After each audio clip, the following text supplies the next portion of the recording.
lang mag-aral sa Estacio San Juan. Kumuha ng kursong guro ng planong kumuha ng Philippine Major. Ang tatalakayin ko ngayon ay isang kwento.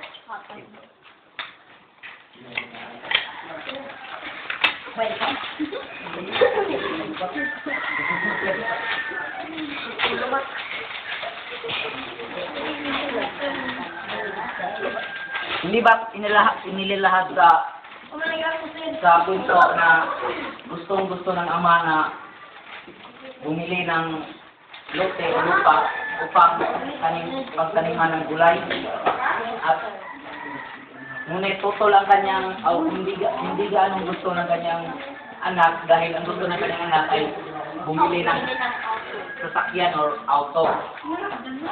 Ngunit ang ginawa ng mga anak niya ay wala silang magawa kundi sundin ang gusto ng ama.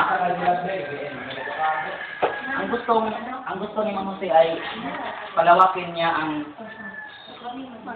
hardin at kumuha ng katulong na eksperto sa higit na malawak ng kaalaman sa pagkakati. Di ba sinasabi dyan na pagkatapos ng 8 buwan ay naging mas magmula nito. Isang hapon, pagbalik nila galing sa paglilinis ay natingnan nila ang magaganda at malalaki ng mga bulaklak at malapit itong mahayos. Ano ang napulot niyong aral sa istorya? Pag may tsaga, may nilaga. Tama. Pag may tsaga, may nilaga. Kung yung pagtawanan ng klase niyo, kung hindi pa sila nagtyagang magtanim, wala silang anihin. Ika ng sasakyan ang kinuha nila. Kung nag-iba yun, wala silang makukuha ng pera, hindi sila kikita.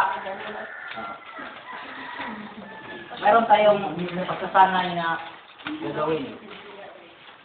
Bigyan ko ng tanong sa inyo. Kung nakinig na ba kayo ng maayos? Ano ba ang balak ni Mang Jose? Magmatayo ng hardin. Tama. Magtayo ng hardin.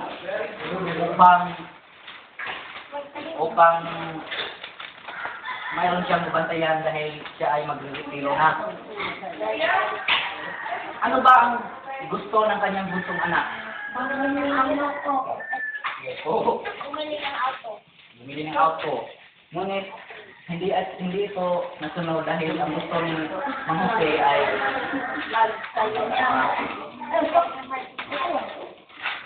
ngayon mayroon akong ibigay sa inyo na gawaing bahay.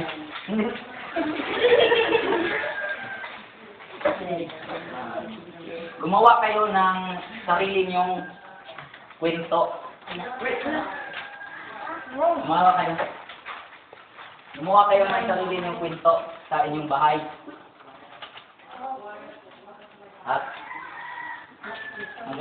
At dito na lang, salamat sa inyong